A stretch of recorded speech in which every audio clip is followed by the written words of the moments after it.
Bem-vindos ao programa, senhores telespectadores. Acho que já todos perceberam que estamos em Évora. Claro que este é o famoso Templo de Évora. É uma espécie de ex-libris da cidade. Por sinal, toda a gente lhe chama o Templo de Diana. E toda a gente sabe que não é de Diana. Mas esses erros inventam-se e depois ficam para sempre. Quero dizer-lhes que não foi para lhes mostrar o templo que toda a gente já viu, ou com os seus próprios olhos, ou nas fotografias. Não foi para isso que viemos a Évora. Foi para mostrar qualquer coisa nova e diferente. Imaginem que agora se descobriu que à volta do templo, vêm as escavações, havia nem mais nem menos que um espelho d'água. Vão refazê-lo. Estão os trabalhos em curso. É uma iniciativa da Câmara Municipal. Pessoas ligadas às escavações e aos trabalhos e um técnico a quem agradeço muito a colaboração que deu ao programa, o Sr. Dr. Rui Arimateia, deu uma informação curiosíssima. Quando andavam aqui a escavar estes buracos, apareceu, imaginem o quê? Imaginem. A mão de uma deusa. Uma mão feminina com dois finos anéis sobre os dedos que segura algo, bom, os arqueólogos, cada um diz sua coisa, eu por agora ainda não sei bem o que é. Quer dizer, é o seguinte, isto lembra muito aquela nossa ida à Figueira de Castelo Rodrigo. Lembram-se daquele templo das águias, se os abutres falassem. E aquela mão tornou possível identificar o templo como um templo a Juno. Juno, a deusa mãe, o ventre fecundo, a fertilidade da terra. Eu acho que esta mão permite pelo menos esta hipótese. Quem sabe se este templo não seria a Juno? Ou quem sabe a Ceres, porque a Évora também se chamou Ébora Cerealis. Ceres. De qualquer maneira, começamos a estar na pista da verdade. E a verdade encontra-se assim, trabalhando, escavando. Mas vou continuar a dizer-lhes coisas sobre o templo chamado de Diana.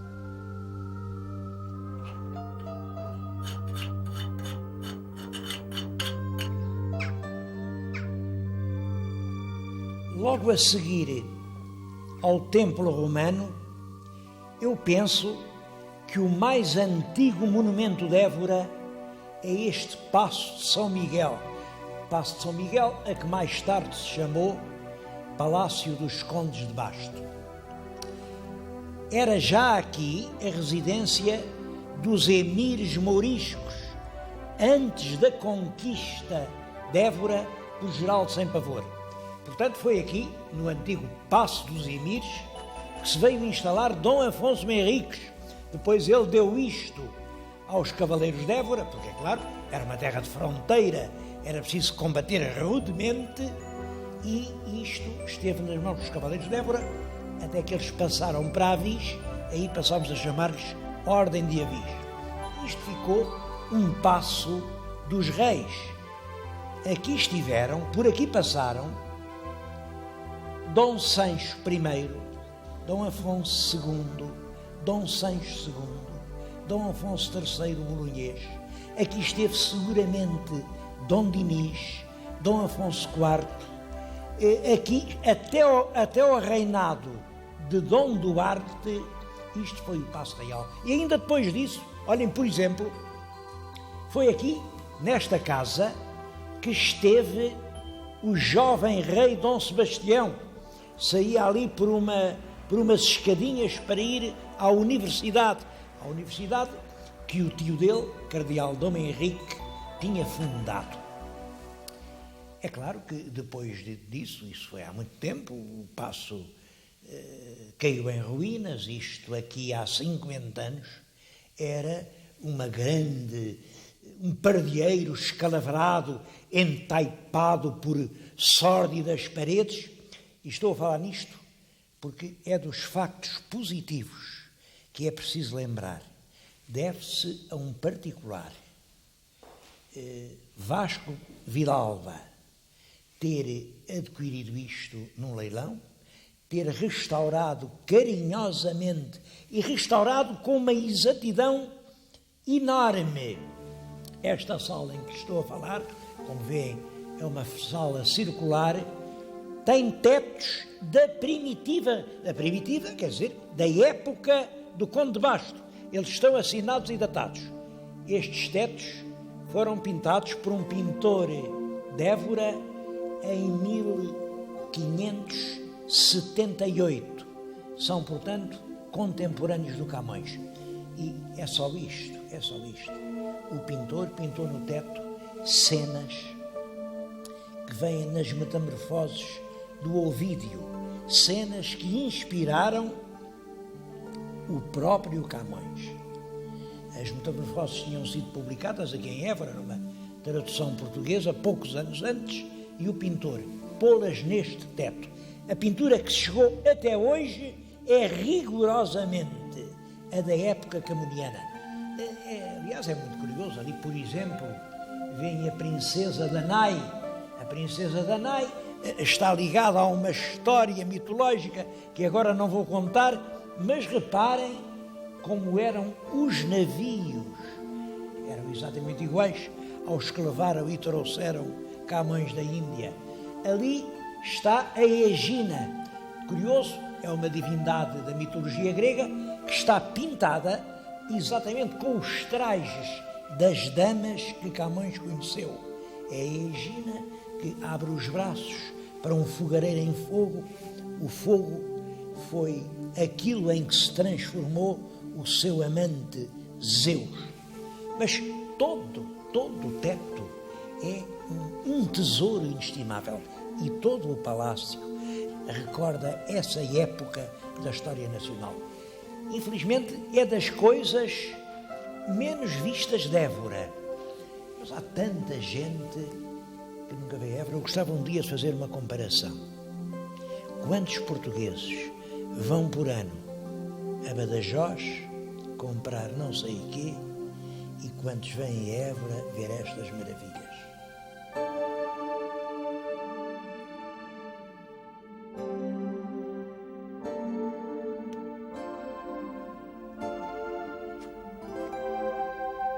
Eu sei perfeitamente que corro o risco de me acusarem de confundir programas populares com lições na academia.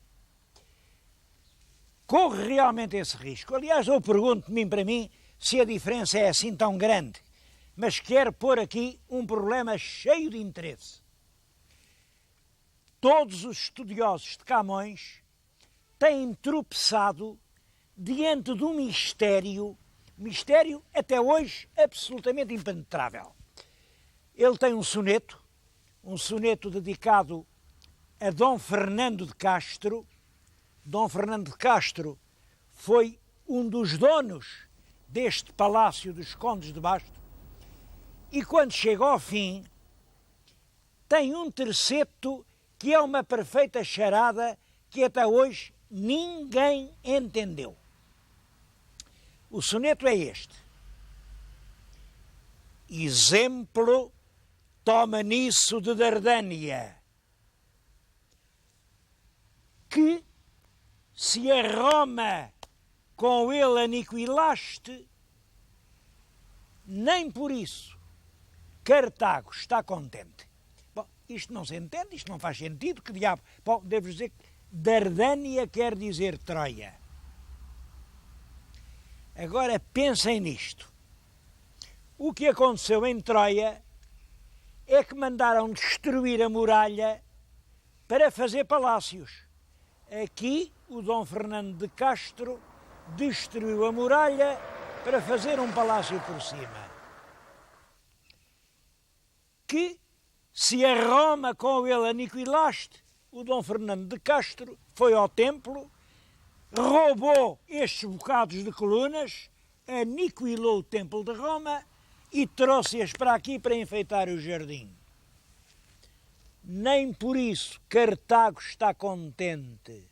Se forem lá acima, veem pintadas na parede cenas da conquista de Goleta, onde ele tomou parte, e a Goleta era em Tunis, que nós, portugueses, confundíamos com Cartago.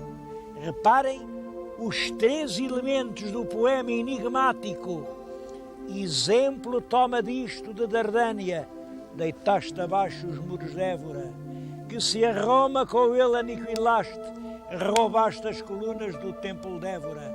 Nem por isso Cartago está contente, lá está em cima a tomada de Cartago.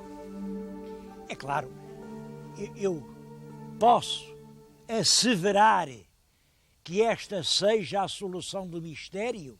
Não posso. O que lhes posso dizer é uma coisa. Até hoje, ninguém apresentou nenhuma outra solução. E quem tiver uma resposta melhor, que me escreva a dizer qual é.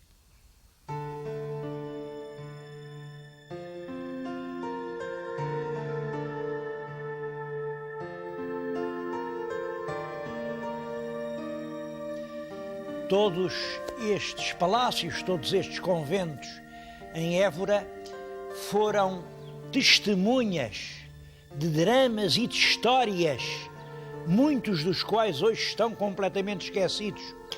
Eu escolhi este, vim aqui, como veem, estou no que resta de um antigo convento. Era o convento do Calvário. Ainda tenho junto de mim a sineta que convocava as freiras para as orações. E neste convento passou-se a história do bichinho de conta. Uma história que eu acho que é um nobre exemplo de heroísmo feminino e que por isso eu vou recordar. Era no tempo do Marquês de Pombal. O Marquês de Pombal aproveitava o facto de ser um homem com um enorme poder para casar os filhos com as mais ricas herdeiras do reino e, quando chegou o segundo filho, ainda era um bocado garoto, ele tinha 15 anos, mas ele resolveu casá-lo com uma menina muito rica, uma Isabel Juliana de Sousa Coutinho, e disse, pronto, o casamento vai-se fazer, é no dia tantos, toca a casar. Só que a rapariga tinha namorado. Namorava um parente, Dom Alexandre de Sousa Holstein, que era da idade dela, não era nenhum garoto como o filho do Marquês, e era do Alexandre que ela gostava. E, portanto, disse, não caso. O Marquês não casa. Quem é a menina para me dizer que não? Mandou-a levar à força para o oratório da avó. Foi ele próprio, o Marquês, serviu de padrinho, pediu ao filho, que era um latagão posto do outro lado, serviu de padrinho do noivo, chamou para os casar logo ali.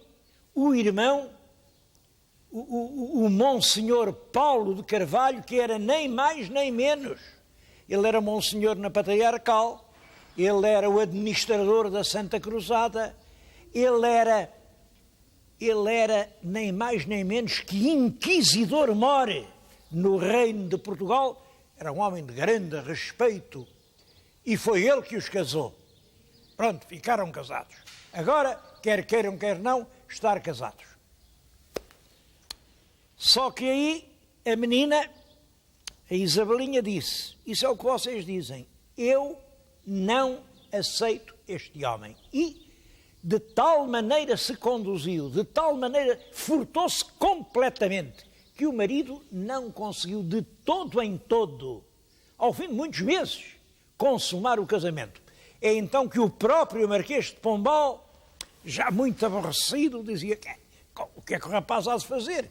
Ela porta-se como um bichinho de conta, Como sabe, o bichinho de conta fecha-se sobre si mesmo, faz uma continha e não há nada a fazer. A rapariga era um bichinho de conta. Bom, é o próprio Marquês de Pombal, perante essa situação, que se estava a tornar caricata.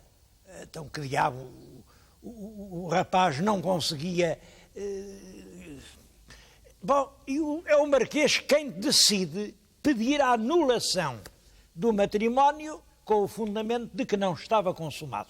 É claro, com o poder do Marquês de Pombal, rapidamente as autoridades anularam o matrimónio, mas aí disseram, bom, mas a menina não julgue que se fica a rir. E trouxeram-na presa para este convento. Ela entrou aqui em 1772. Estava Pombal no cume do seu poder. Fecharam-na numa cela. Uma cela com grades que tinham espetos para fora e de onde só via a luz que vinha do alto. Ela esteve aqui 5 anos, sem ver ninguém, sem receber visita alguma. E sempre com recomendações, vê lá, minha filha, arrepende. Aguentou até 77. Até que, em 1777, é o próprio Marquês de Pombal que perde o poder. Como sabem, morreu o rei Dom José. Quando morreu o rei, o Marquês foi mandado para Pombal. E a Isabel pôde sair aqui da sua dolorosa prisão de 5 anos. O noivo continuava à espera dela, o Dom Alexandre. Casaram, ele era um diplomata brilhante, foram felizes e o primeiro filho que tiveram, Pedro de Sousa Holstein, veio a ser nem mais nem menos que essa grande figura histórica que é o primeiro Duque de Palmela. Como sabem, deve-se ao Duque de Palmela o triunfo das ideias liberais em Portugal.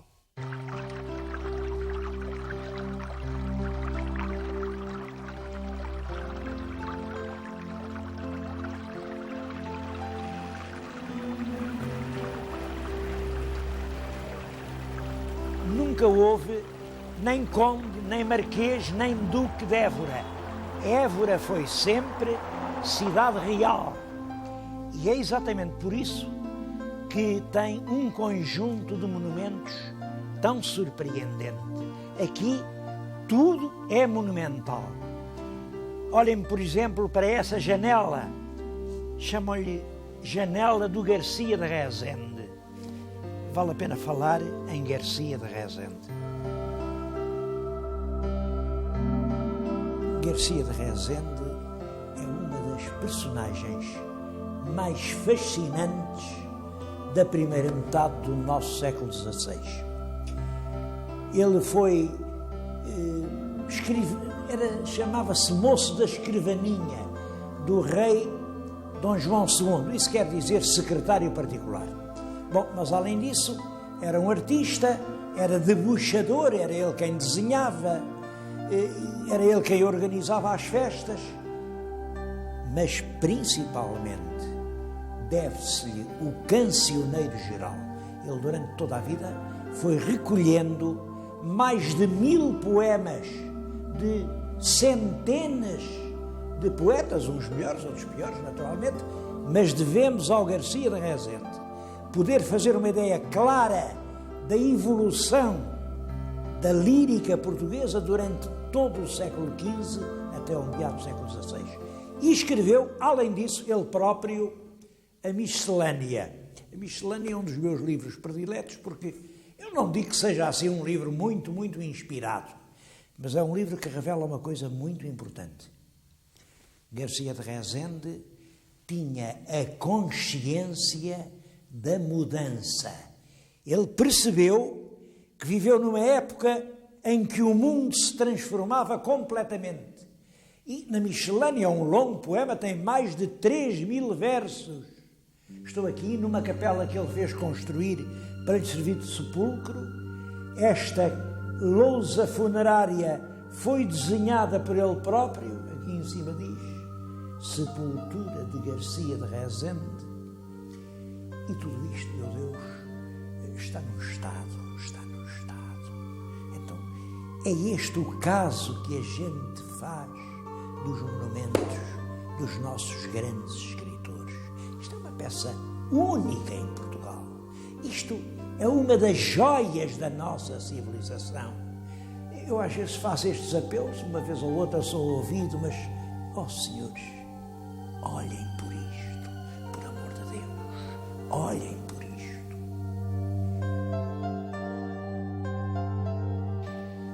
Garcia de Rezende leva a sua admiração por Dom João II até ao ponto de o considerar santo, nem mais nem menos. Ele escreve exatamente estas palavras: dos seus povos muito querido e dos grandes muito temido, que eram contra ele ajuntados, os quais foram justiçados, e ele, por santo, havido. Ele, por santo, havido, quer dizer que quando ele mandava cortar a cabeça aos idólogos, o povo o considerava santo. Eu tenho dúvidas, eu não sei se um tirano que manda cortar cabeças alguma vez pode ser santo, eu não sei. Os meus telespectadores ajudem, porque eu estou realmente hesitante no juízo que deva fazer. Dom João II tem aspectos muito sombrios. Enquanto o fiel Garcia de Rezende dizia que o considerava um santo, o Marquês de Montemor acusava-o de ter assassinado o próprio pai, o próprio rei Dom Afonso V. E eu não sei qual é a verdade a esse respeito. Tudo isso é tenebroso. É certo que ele nem ao enterro do pai quis ir. Isso é absolutamente certo. Não sei, na verdade, é um grande rei que tem a noção da força do poder real, que se faz obedecer e que transforma este pequeno país numa nação com peso político. Tudo isso é verdade. Mas para isso seria preciso matar tanta gente. Ele foi realmente um tirano que usou constantemente o punhal assassino na sua política. Junto de mim está uma estátua de Cristo. Reparem, com imensa doçura, ele parece que nos aconselha e repreende. E eu sei o que ele tem para me dizer. São palavras da Escritura. Não julgueis, para não terdes de ser julgados, porque com a mesma medida com que julgardes, vos julgarão. Eu sei, mas se eu pudesse responder, dizia-lhe: Senhor, mas vós também foste julgado e condenado, e hoje há muitos milhões de pessoas na terra que julgam e condenam os vossos julgadores. E de mim para mim faço uma pergunta: o que seria a justiça se os julgadores nunca pudessem ser julgados?